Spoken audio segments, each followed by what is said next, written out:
The impurities inhibit the cure.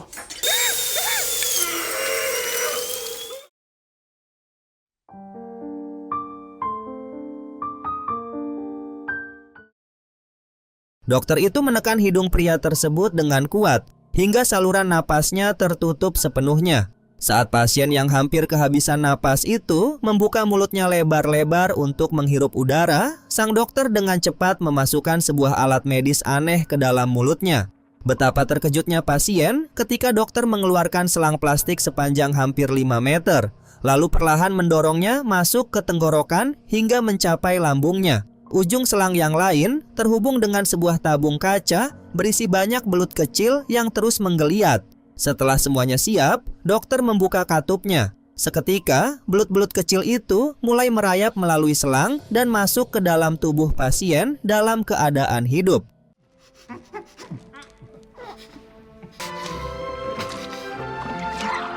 Setelah menjalani prosedur mengerikan itu, pasien dikurung di sebuah laboratorium gelap selama 49 hari. Selama waktu tersebut, tubuh manusia digunakan sebagai penyaring alami untuk menghasilkan setetes cairan misterius yang dipercaya sebagai ramuan keabadian.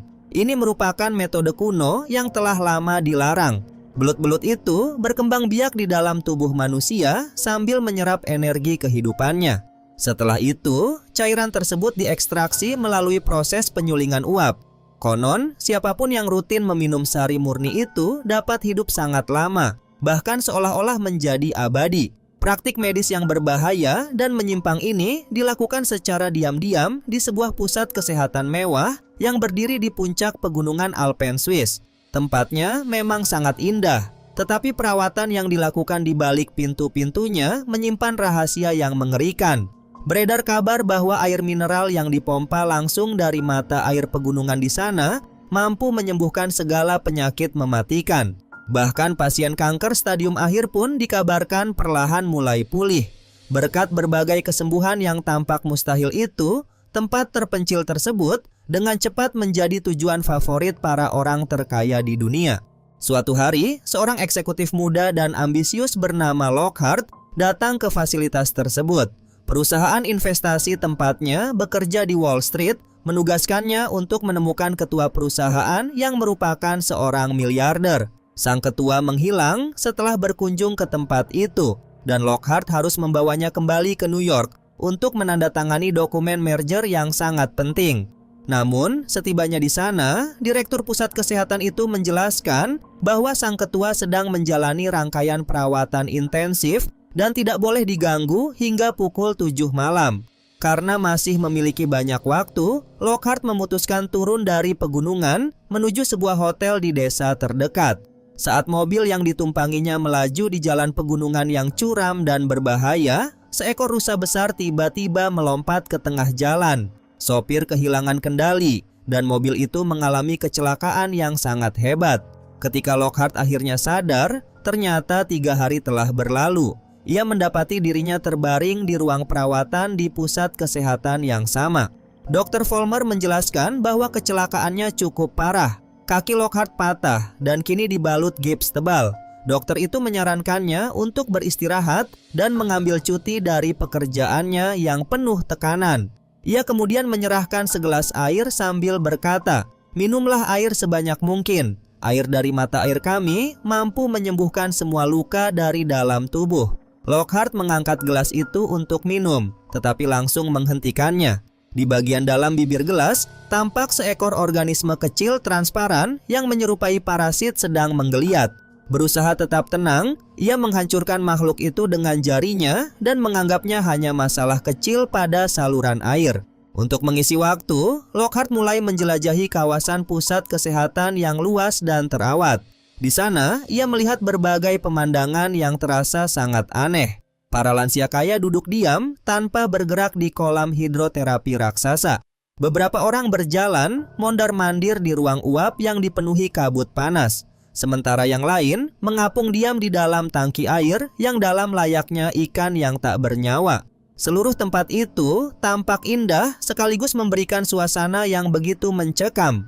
Meski begitu, tujuan utama Lockhart tetap menemukan sang ketua perusahaan. Dengan kecerdikan dan kepiawaiannya berbicara, ia berhasil membujuk seorang perawat administrasi untuk memberitahukan lokasi sang ketua. Akhirnya, ia menemukannya di sebuah ruang uap yang dipenuhi kabut tebal dan suhu yang sangat panas.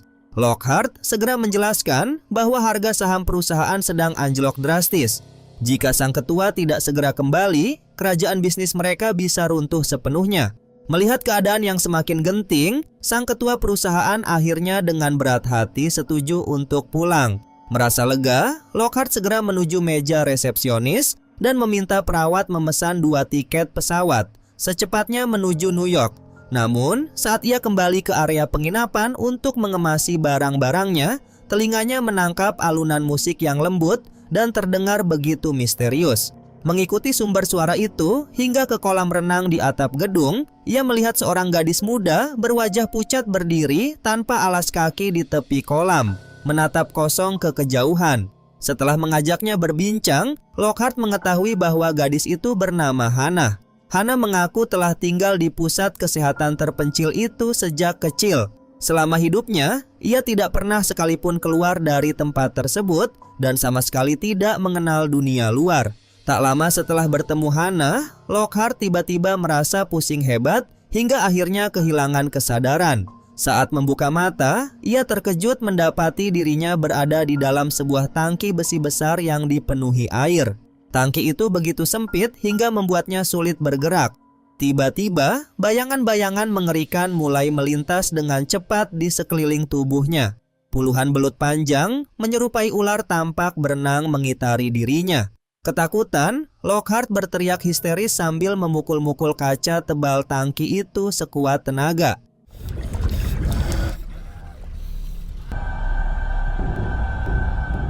Namun, tak seorang pun datang menolong. Dalam kepanikan, ia tanpa sengaja menjatuhkan lampu oksigen yang berada di dalam air, membuat seluruh tangki seketika tenggelam dalam kegelapan.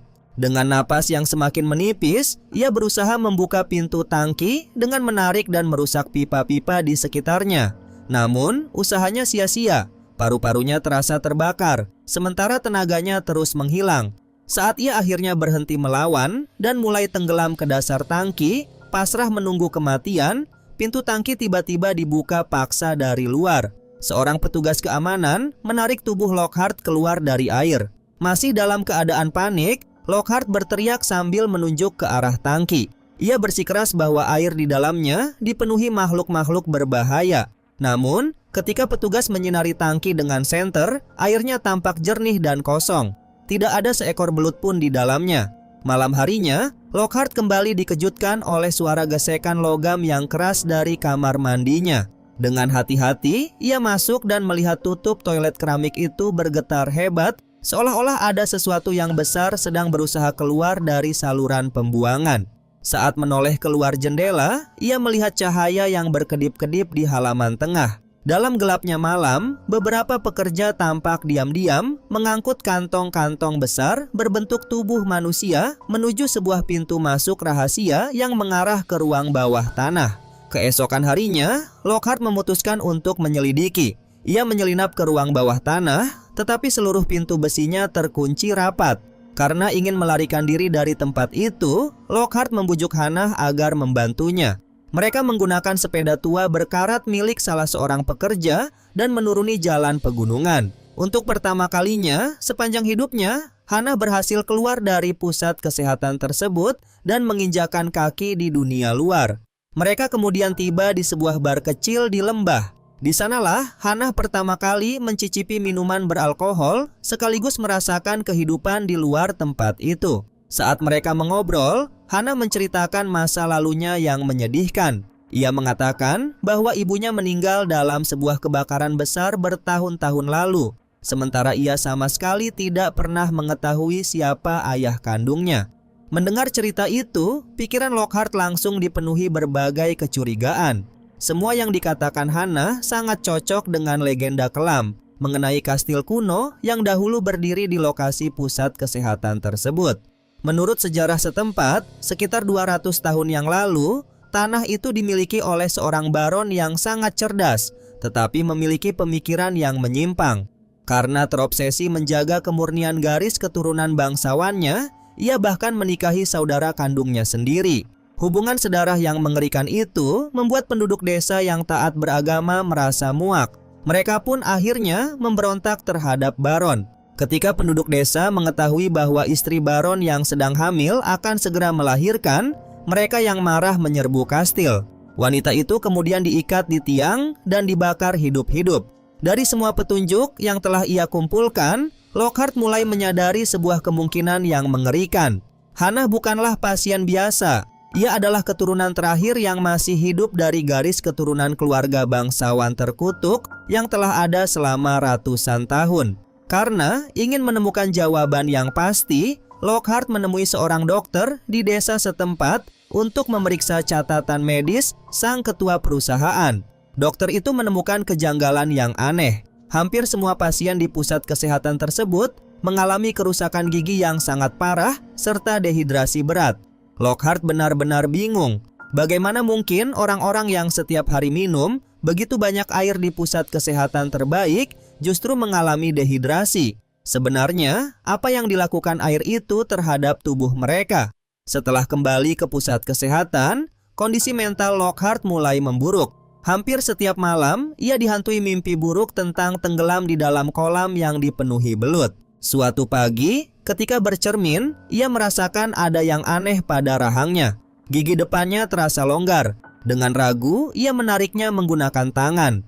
Betapa terkejutnya ia ketika gigi itu terlepas begitu saja tanpa mengeluarkan setetes darah pun dan tanpa rasa sakit sedikit pun. Dalam keadaan panik, Lockhart segera menemui kepala perawat.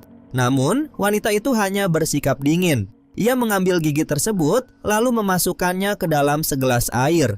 Seolah-olah kejadian itu merupakan hal yang sangat biasa. Menyadari waktunya semakin sedikit, Lockhart menyelinap ke ruang arsip yang dilarang. Di sana, ia menemukan berkas-berkas para pasien. Dari dokumen itu, ia akhirnya mengetahui kebenaran yang mengerikan. Orang-orang kaya yang datang ke tempat itu ternyata bukan sedang disembuhkan, melainkan diracuni secara perlahan dan sistematis. Lockhart kemudian menyusuri lorong-lorong bawah tanah yang tersembunyi. Ia memasuki sebuah ruangan rahasia yang diterangi cahaya hijau redup. Apa yang ia lihat di sana hampir membuatnya kehilangan kewarasan. Di dalam ruangan itu berjajar tabung-tabung kaca raksasa berisi cairan pengawet. Di dalam setiap tabung mengapung jasad para miliarder yang selama ini dilaporkan hilang, termasuk jasad asli ketua perusahaan tempat Lockhart bekerja. Sebelum sempat mencerna kenyataan itu, beberapa penjaga tiba-tiba menangkapnya dari belakang. Mereka membekuk Lockhart dan mengikat tubuhnya erat-erat di atas meja operasi logam yang dingin. Tanpa memberikan obat bius sedikit pun, Dr. Vollmer memasang alat pembuka rahang mekanis hingga mulut Lockhart tidak bisa ditutup. Dengan penuh ketakutan, ia hanya bisa melihat mata bor gigi perlahan mendekati gigi-giginya yang masih sehat. The impurities inhibit the cure. Penyiksaan brutal itu berubah menjadi mimpi buruk yang nyata. Beruntung, ketika para penjaga lengah sesaat, Lockhart berhasil melepaskan diri. Dalam keadaan terluka dan penuh trauma, ia berlari keluar dari fasilitas itu, lalu masuk ke sebuah mobil taksi pengantar barang. Ia memohon kepada sopir agar segera membawanya ke kantor polisi di lembah. Sesampainya di kantor polisi, Lockhart yang masih histeris menceritakan semua yang ia ketahui. Ia mengungkap adanya pembunuhan, jasad-jasad yang disembunyikan, serta eksperimen mengerikan terhadap manusia yang dilakukan di pegunungan itu. Namun, saat ia berusaha menenangkan napasnya, pandangannya tertuju pada meja para polisi. Di atas meja itu terdapat botol kaca biru yang sangat ia kenal, berisi air mineral khas dari pusat kesehatan tersebut. Yang lebih mengejutkan, para polisi meminumnya dengan santai. Sebelum Lockhart sempat melarikan diri, pintu belakang kantor polisi terbuka. Dr. Vollmer masuk bersama para penjaganya. Yang paling mengejutkan, atasan Lockhart dari New York juga berada di sana. Di samping mereka berdiri sang ketua perusahaan yang tampak sehat dan masih hidup. Lockhart membeku karena syok. Ia yakin pernah menyentuh jasad ketua perusahaan itu sendiri di ruang bawah tanah. Lalu siapa orang yang berdiri di hadapannya sekarang? Apakah ia benar-benar mulai kehilangan akal? Ataukah air dari pusat kesehatan itu memang perlahan membuatnya menjadi gila? Lockhart kembali ditangkap dan dibawa ke kastil. Di sana, ia dipaksa menjalani berbagai perawatan yang jauh lebih kejam dengan tujuan menghancurkan semangat dan kewarasannya. Suatu sore, tutup toilet di sel tempat ia dikurung kembali bergetar hebat. Perlahan, ia mengangkatnya dan melihat saluran pembuangan dipenuhi ratusan belut yang menggeliat. Ia menutup mata sejenak, menarik napas dalam-dalam, lalu melihat kembali. Belut-belut itu telah menghilang. Saat itulah Lockhart akhirnya menyadari kebenaran yang sesungguhnya. Air dari pusat kesehatan itu menyebabkan halusinasi yang sangat nyata, sehingga para korban dibuat meragukan kewarasan mereka sendiri. Untuk memastikan apakah tubuhnya benar-benar terluka, Lockhart memecahkan sebuah gelas lalu menggores kakinya sendiri dengan pecahan kaca. Ia sangat terkejut ketika mendapati bahwa di balik gips yang selama ini menutupi kakinya, tidak ada lagi patah tulang. Kakinya telah sembuh sepenuhnya. Ternyata cedera akibat kecelakaan itu hanyalah kebohongan yang sengaja dibuat agar ia tetap terjebak di pusat kesehatan tersebut. Berbekal sebuah palu besi besar, Lockhart menghancurkan kunci ruang bawah tanah yang selama ini dilarang dimasuki. Ia kemudian turun menuju bagian terdalam gunung, tempat berdirinya laboratorium bawah tanah berteknologi tinggi yang dibangun mengelilingi sebuah kolam mata air kuno yang memancarkan cahaya misterius. Di tengah laboratorium itu tergantung sebuah lukisan tua yang telah diawetkan. Lukisan tersebut memperlihatkan seorang wanita yang wajahnya sangat mirip dengan Hannah. Saat itulah semua kepingan teka-teki yang telah berusia lebih dari 200 tahun akhirnya tersusun dengan jelas. Bayi perempuan yang selamat dari kebakaran kastil ratusan tahun lalu ternyata bukanlah nenek moyang Hannah. Bayi itu adalah Hannah sendiri. Berkat serum keabadian, proses penuaan Hannah berjalan sangat lambat. Sementara itu, Dr. Vollmer ternyata bukanlah dokter biasa. Ia adalah baron asli yang hidup 200 tahun lalu. Setelah kastilnya terbakar, ia berhasil bertahan hidup dengan bersembunyi di mata air bawah tanah yang dingin. Lockhart segera berlari menuju aula makan utama dan berteriak mengungkap seluruh kebenaran di hadapan para tamu kaya yang sedang menghadiri jamuan makan mewah. Namun, para pasien itu sudah sepenuhnya dicuci otaknya. Selama puluhan tahun mengonsumsi serum tersebut, pikiran mereka perlahan rusak. Mereka menganggap Lockhart hanyalah orang gila. Tak lama kemudian, para penjaga menjatuhkannya ke lantai dan menyeretnya kembali ke laboratorium bawah tanah untuk dieksekusi. Di ruang pribadi yang tersembunyi, Baron akhirnya bersiap menjalankan tujuan terakhirnya yang mengerikan. Kini, Hannah telah tumbuh dewasa. Baron berniat memaksanya menjadi istrinya demi mewujudkan obsesinya yang telah dipendam selama lebih dari 2 abad, yaitu menciptakan keturunan dengan garis darah yang dianggap paling murni. Hannah diikat di atas sebuah ranjang upacara.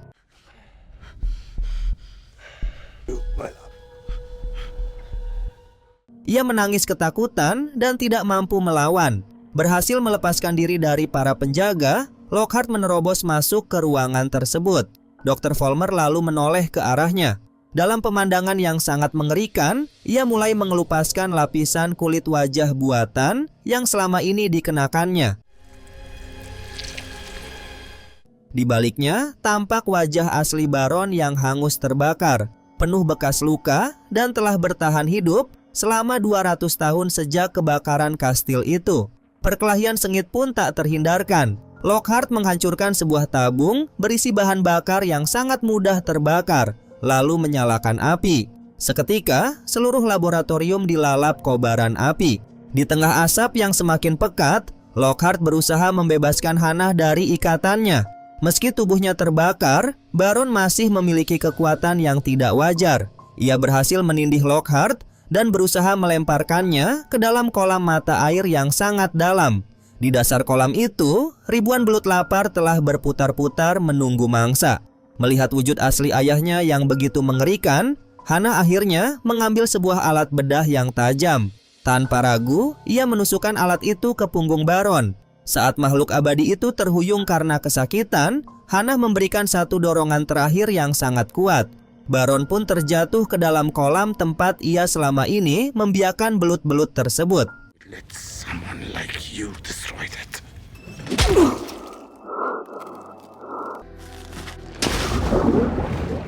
Dalam hitungan detik, ribuan belut pemakan daging langsung mengerumuni tubuhnya.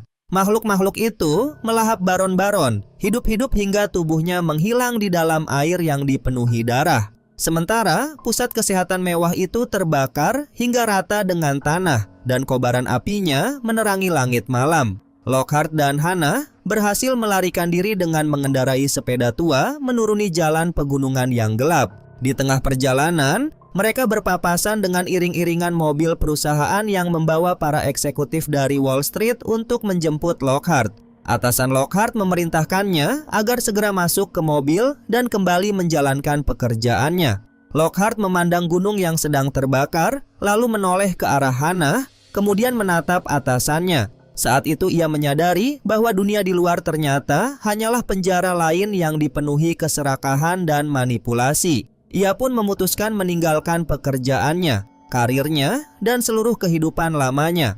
Bersama Hannah, Lockhart terus mengayuh sepeda menembus gelapnya malam. Namun, tepat sebelum film berakhir, kamera menyorot wajah Lockhart untuk terakhir kalinya.